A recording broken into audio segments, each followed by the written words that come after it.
Hello hi everyone, कशा आहात सगळे? स्वागत करते मी आपल्या सगळ्यांचं आपल्या YouTube चॅनलवर इन SV ट्युटोरियल्स. तर आज आपण पाहणार आहोत English class 1 unit number 4 lesson number 4.6 of 2 marks workbook solution. Words and meanings देण्यात आलेले आहेत. चला तर पाहून घेऊया. मार्स म्हणजेच काय म्हणले मी? मंगळ ग्रह. मार्स म्हणजेच काय म्हणले मी? मंगळ ग्रह. त्याचं मीनिंग काय येईल पहा. It is the fourth planet from the sun. हा चौथा प्लॅनेट आहे. हा काय आहे? चौथा ग्रह आहे. कुठून? सूर्यापासून. फ्रॉम द सन. सन पासून हा काय आहे? चौथा ग्रह आहे. It's appear reddish in colour. तर तो दिसायला कसा आहे? लाल आहे. कसा आहे? रेडिश. रेडिश म्हणजेच काय? लाल आहे. लाल कलरचा प्लॅनेट आहे.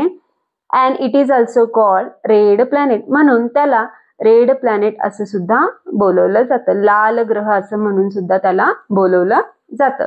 रॉकेट म्हणजेच आपण स्पेसमध्ये ट्रॅव्हल करण्यासाठी ज्या वाहनाचा ज्या व्हेकलचा वापर करतो त्याला रॉकेट असं म्हणतात. अ व्हेकल म्हणजेच काय? वाहन. That one has to use travel in to the space. स्पेसमध्ये ट्रॅव्हल करण्यासाठी, स्पेसमध्ये फिरण्यासाठी ज्या वाहनांचा ज्या व्हेकलचा वापर केला जातो त्याला रॉकेट असं म्हणतात. ब्रूम म्हणजे झाडू. A brush with a long handle using for the sweeping घर झाडण्यासाठी एक मोठ्या अशा हँडलचा ब्रशचा वापर केला जातो त्याला ब्रूम असे म्हणतात. That after helmet a strong hard hat used to protect the head. एक स्ट्रॉंग असतो, हार्ड कठीण असतो. हॅट म्हणजे एक टोपी असते जो स्ट्रॉंग आणि हार्ड असतो. तो आपल्या काय हेडला प्रोटेक्ट करत असतो, आपल्या डोक्याला काय करत असतो? संरक्षित करत असतो. त्यालाच हेल्मेट असं म्हणतात. शू रॅक म्हणजेच काय? जेथे आपण शूज, चप्पल, सँडल्स वगैरे ज्या स्टँडमध्ये ठेवतो, शेल्फमध्ये ठेवतो त्याला शू रॅक असं म्हणतात.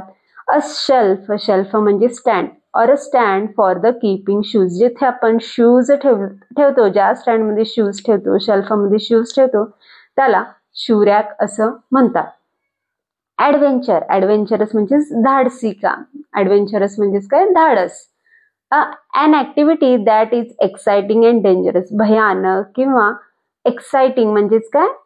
मनाला एक्साइट करणारे असं जे काही तुम्ही ॲक्टिव्हिटी करता, जे काही काम करता त्यालाच ॲडव्हेंचरस असं म्हणतात. दॅट आफ्टर नेक्स्ट वन आहे ओरल वर्क. Read aloud. मोठ्यानं वाचा. Read aloud the story given on textbook page 69. तर पेज नंबर 69 वर आपल्याला स्टोरी देण्यात आलेली आहे. काय देण्यात आलेली आहे? स्टोरी देण्यात आलेली आहे. तर ती स्टोरी काय करा म्हटलेलं आहे? तर रीड करा असं म्हटलेलं आहे. टीचरसाठी इन्स्ट्रक्शन्स देण्यात आलेलं आहे. The teacher ask the students to read lines aloud one by one. आता हे ते टीचरनं स्टुडंट्सलाच हे स्टोरी रीड करायला लावायचं आहे. Line by line, one by one, प्रत्येकांना हे स्टोरी क्लासमध्ये रीड करायला लावायचं आहे. दॅट आफ्टर नेक्स्ट वन आहे classwork homework. Note students may do textual activity 4 in the textbook itself. तर टेक्स्टबुक मध्ये आपल्याला ऍक्टिव्हिटी 4 देण्यात आलेली आहे. तर ती 4th ऍक्टिव्हिटी जे काही आहे स्टुडंट्सनं काय करायचं आहे? बाय ओन सॉल्व्ह करायचं आहे. दॅट आफ्टर नेक्स्ट वन आहे read the words given below then write them. तर खाली काही वर्ड्स देण्यात आलेले आहेत तर ते वर्ड्स रीड करा म्हणलेलं आहे आणि त्यांना लिहून घ्या म्हटलेलं आहे बॉक्समध्ये. बियर म्हणजेच अस्वल. मार्स म्हणजेच मंगळ ग्रह. रिप्लाय उत्तर देणे. रॉकेट म्हणजेच जे आपण स्पेसमध्ये ट्रॅव्हल करण्यासाठी ज्या व्हेकलचा वापर करतो त्याला रॉकेट असं म्हणतात किंवा यान सुद्धा म्हणतात. ब्रूम झाडू. रीच म्हणजेच पोहोचणे. स्पेस म्हणजेच अंतराळ. हेल्मेट म्हणजेच काय? जो एक टोपी असते जो आपल्या ब्रेनचा किंवा हेडचा प्रोटेक्ट करत असतो, आपल्या डोक्याचं जो संरक्षण करत असतो त्याला हेल्मेट असं म्हणतात. शेप्ड म्हणजेच काय? आकार.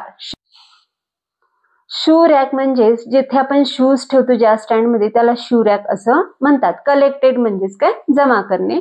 ॲडव्हेंचरस म्हणजेच काय? ऍक्टिव्हिटी जे डेंजरस किंवा एक्साइटिंग असणार आहे. वेक म्हणजेच उठणे. किचन म्हणजेच स्वयंपाक घर. दॅट आफ्टर नेक्स्ट वन आहे fill in the blanks with the correct answer from the bracket. तर इथं आपल्याला ब्रॅकेटमध्ये काही ऑप्शन्स देण्यात आलेले आहेत, तर ते ऑप्शन्स करेक्ट ऑप्शन चूज करून आपल्याला काय करायचं आहे, fill in the blanks complete करायचं आहे. तर फर्स्ट वन आहे baby bear wanted to go to dash dash. तर बेबी बिअरला कुठं जायचं होतं, तर बेबी बिअरला मार्सवर जायचं होतं का मूनवर जायचं होतं. तर इथं दोन ऑप्शन्स देण्यात आलेले आहे, मून और मार्स. तर तिथे त्याला कुठं जायचं होतं, मार्सवर जायचं होतं. कुठं, मार्सवर जायचं होतं. तर करेक्ट ऑप्शन आहे मार्स. करेक्ट ऑप्शन आहे Mars. That after second one आहे baby bear found a dash dash lying on the floor. तर जमिनीवर काय पडलेलं भेटलं बेबी बिअरला, हेल्मेट पडलेलं होतं का ब्रूम पडलेलं होतं. ब्रूम म्हणजे झाडू, झाडू जमिनीवर पडलेला भेटला त्याला. तर करेक्ट ऑप्शन काय आहे, ब्रूम आहे. करेक्ट ऑप्शन काय आहे, ब्रूम आहे. तर इथं आपण ब्रूम लिहून घेऊया. That after baby bear had to wear a space dash dash to go to the Mars. तर काय नेसला, बेबी बिअरला स्पेसमध्ये जायचं होतं, मार्समध्ये जायचं होतं स्पेसमधून. तर त्याच्यासाठी तिथं काय नेसायचं होतं, त्याला शूज नेसायचे होते का सॉक्स नेसायचे होते. तर त्याला नेसायचे होते शूज. काय नेसायचे होते, शूज. तर करेक्ट ऑप्शन काय आहे, शूज आहे. करेक्ट ऑप्शन काय आहे, शूज आहे. दॅट आफ्टर नेक्स्ट वन आहे baby bear found a big boots on the shoe dash dash. तर बेबी बिअरला बिग बूट्स भेटले. काय भेटले, बिग बूट्स भेटले. तर कुठे भेटले ते बिग बूट्स, शू स्टोअर मध्ये भेटले का शू रॅक मध्ये भेटले. तर त्याला कुठं भेटलेले आहे, शू रॅक मध्ये भेटलेले आहेत. कुठं भेटलेले आहेत, शू रॅक मध्ये भेटलेले आहेत. तर इथं आपण रॅक हा आन्सर लिहून घेऊया. दॅट आफ्टर नेक्स्ट वन आहे ऍक्टिव्हिटी देण्यात आलेली आहे. Read the story about planets and discuss them in a class. तर प्लॅनेट्स रिलेटेड स्टोरी रीड्स करा म्हटलेले आहेत आणि क्लासमध्ये त्याबद्दल डिस्कस करा असं म्हणण्यात आलेलं आहे. दॅट आफ्टर नेक्स्ट वन आहे फन टाइम. नेक्स्ट वन आहे fun time. Circle the planets Mars in the diagram given below. तर खाली आपल्याला पिक्चर देण्यात आलेला आहे. तर त्या पिक्चरमध्ये मार्स हा प्लॅनेट कुठं आहे, त्या प्लॅनेटला काय करा म्हणलेलं आहे, सर्कल करा असं म्हणलेलं आहे.